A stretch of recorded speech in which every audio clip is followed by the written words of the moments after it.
Mi experiencia con el rey del cringe. Me uní a un grupo de Dungeons and Dragons de mi pueblo. Yo era el más joven y tenía 14 años, pero mi padre me había criado con juegos de rol y había jugado y dirigido otras campañas. A pesar de esta cierta experiencia, se trataba de mi primera campaña con gente desconocida. Aún así era bastante maduro para mi edad y podía conversar con gente mayor, así que estaba seguro de que no sería demasiado incómodo. Nos reunimos y escribimos nuestros personajes. A todos los involucrados en ese grupo nos encantaba Warhammer, así que teníamos personajes muy sombríos, llegando incluso a realizar cambios cosméticos para que pareciesen más las razas de ese juego, aunque siempre siguiendo las reglas. Me gustaron los personajes de los demás, casi todos apelaban a mi parte edgy adolescente, incluyendo un bárbaro enano, un pícaro drow, un brujo humano que definitivamente no adoraba el caos, y yo, que era un clérigo sangre de dragón que escupía sangre hirviente. Y claro, no olvidemos el luchador elfo. Los jugadores fueron muy amables, el máster era un gran narrador de historias y todos estábamos muy metidos en el roleplay, especialmente el luchador. Veamos, el jugador era un tipo maloliente que siempre usaba una camiseta de anime y estoy seguro que también solía usar gabardina y fedora. El primer detalle es que su personaje era él mismo, básicamente más alto y más atractivo, que insistía en pelear con una katana. Insistía a pesar de que el máster le recordaba constantemente que estábamos en un entorno medieval del oeste, estilo calles de barro y patrulla de la plaga pasando cada 2 días. Él insistía diciendo: Seguro que hay comerciantes que vienen de tierras lejanas y traen hojas tan únicas y de alta calidad. El máster no quería katanas, pero acabó cediendo, y le vendía una espada con las estadísticas de una espada común, pero por el doble de precio. El bárbaro, en su amistosa rivalidad, se metía con él por tener una espada tan delgada, estilo: «Hey, luchador, no eres capaz de usar una espada real, ¿verdad, señor orejas puntiagudas?» Tú sí que no podrías usar un arma real, salvaje. Esta arma requiere habilidad, precisión, disciplina y años de entrenamiento que no serías capaz de soportar. Tú simplemente eliges cortar todo lo que encuentras como el bruto incivilizado que eres e insultas a aquellos que sí tienen habilidad porque les tienes miedo. Con los demás personajes ocurría algo similar, pero iba así. El bárbaro le preguntaba al brujo: ¿demasiado asustado para usar un arma real para acabar con tus enemigos, saco de patatas ambulante? Y el brujo contestaba: «Dices eso porque si atacaras desde lejos no les darías ni a los zapatos con tu penosa puntería». Y tras un poco de discusión amistosa acababan decidiendo que el que matase más bandidos pagaba la cena, o algo parecido. El luchador también se enzarzaba en largos monólogos cada vez que algo importante pasaba, generalmente en un intento de que todo girase alrededor de su personaje, y más adelante, cuando el máster no le daba lo que él quería, intentó ser el copiloto para influir en la dirección de la partida y que el mundo girase en torno a su luchador. Además, quería ser perfecto, hermoso e infalible, a diferencia de nuestra pandilla de personas moralmente cuestionables con las que no querrías encontrarte por la calle. Pero él siempre estaba en lo correcto, diciendo: «No sois dignos de representar la luz». Por otro lado, a pesar de ser el moralmente más correcto de todos, siempre intentaba hacer que su personaje ligase con el pícaro, incomodando tanto al pícaro como a su jugador de forma visible, aunque nunca lo llegó a admitir. Las cosas empezaron a ponerse feas de verdad cuando las cartas de la campaña empezaron a desvelarse y se hizo evidente nuestra misión verdadera. Fue entonces cuando empezó a discutir con todos los demás involucrados, y yo parecía llevarme la peor parte, ya que mi personaje se había ganado la reputación de ser el heraldo del Armagedón, el mensajero de un dios vengativo que había venido a advertir de la ira que se avecinaba, y por el camino acababa con los pecadores que se oponían a ello. Obviamente, el luchador, siendo el neckbeard que era, no podía soportar la religión y se dedicaba a pronunciar discursos del estilo: «No hay dioses en este mundo, solo indiferencia». O «La religión es para los sectarios que quieren una nueva Inquisición española». Eso me molestó un poco porque yo era un católico bastante sólido, pero argumenté los hechos siempre dentro de personaje, recitando versículos y parábolas de significado ambiguo.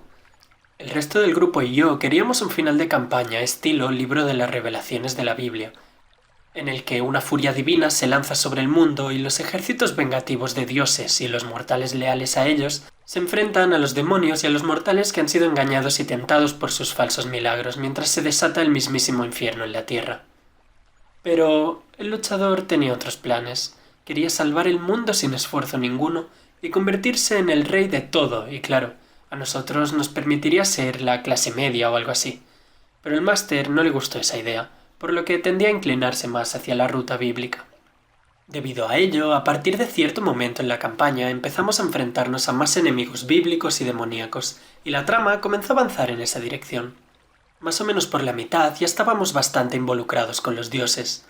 El bárbaro, que a esas alturas era mitad bárbaro y mitad paladín, era el avatar de varios dioses de la guerra, el fuego y el metal. El brujo se convirtió en el campeón de los dioses oscuros, obteniendo así poderes prohibidos y secretos arcanos.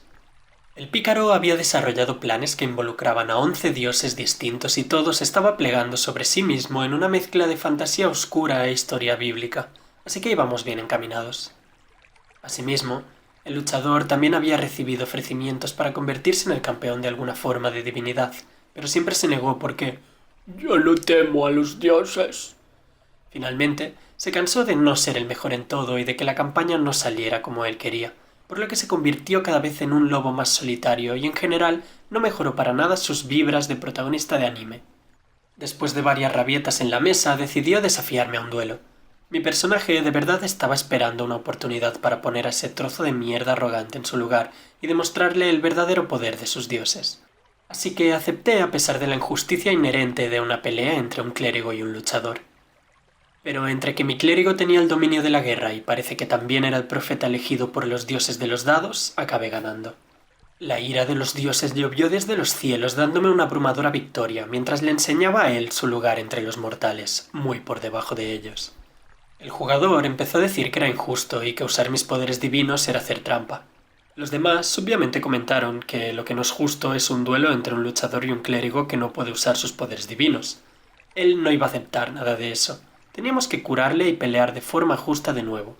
Cabe destacar que mientras decía eso estaba tumbado en el suelo y sangrando de forma muy abundante. Yo le dije que era un avatar de mi dios, que él y yo éramos uno y como tal, el uso de los poderes divinos era lo adecuado, y que no volvería a luchar contra él. Y le curé. Pero no iba a aceptar nada de eso. Inmediatamente corrió hacia mí mientras yo estaba desprevenido y de espaldas, justo después de curarle. Sí, eso hizo el tipo que se quejaba de mi falta de honor. El bárbaro y el brujo intervinieron, pero les dijo: «Salid de mi camino o también recibiréis mi ira». A continuación le dieron una paliza y se puso a gritar diciendo que era injusto y soltó lo que todos estábamos esperando. Dijo que lo estábamos atacando porque era el más inteligente de todos, porque su personaje era el más guay y por tanto estábamos celosos de él. Y si alguno de nosotros no apreciaba su gran personaje era porque tenía un gusto occidental poco sofisticado. Le dije que él era el más occidental de todos y me lanzó un libro a la cabeza. Me gritó diciendo que estaba arruinando el mundo con mi intolerancia y religión. En ese momento yo estaba aterrorizado, por un lado porque el libro me dolió mucho y por otro porque él era un señor de 30 años y yo un chaval de 14. En ese momento estaba temblando de miedo. Por suerte se marchó de la casa gritando y los demás continuamos la sesión, pero fue algo incómodo y yo seguía bastante asustado. Curiosamente se presentó en la siguiente sesión a pesar de haber sido expulsado del chat de grupo. Caminó hacia la mesa como si nada hubiese pasado, aunque por suerte el bárbaro dijo: «No te queremos aquí.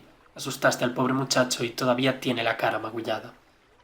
«Oh, recibió lo que se merecía. Y recibirá más si no me dejáis jugar».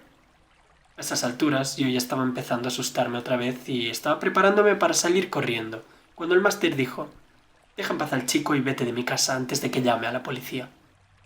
El tipo pensó que como me había podido intimidar a mí, un chaval de menos de la mitad de su edad, pensó que también podría hacerlo con el máster. ¿Qué pasó? Pues el brujo llamó a la policía, el bárbaro sacó una foto a la matrícula de su coche y cuando se dio cuenta se fue corriendo, aunque la policía le encontró en la carretera. Parece ser que ya había estado en problemas por robar cosas de otros niños, cartas raras y objetos de coleccionista, y después de eso nunca le volvimos a ver. La campaña continuó y fue bastante divertida desde ahí. Llegó un nuevo jugador que cubrió el rol del que se había ido, pero con mucho menos anime y mucha más diversión. Finalmente, la campaña acabó de la mejor manera en la que pudo haber acabado. Pues parece que estamos últimamente coleccionando historias de terror con estos jugadores con el síndrome del personaje principal. Pero como siempre, se portaron muy bien los jugadores y el máster y bueno, mientras daba problemas que podrían considerarse tonterías, lo soportaron. Pero cuando se volvió un problema real o una amenaza para alguien, lo echaron del grupo, de la partida y buena suerte. Como siempre os deseo lo mejor y estad pendientes del siguiente vídeo con más crónicas de Dungeons and Dragons. Un saludo.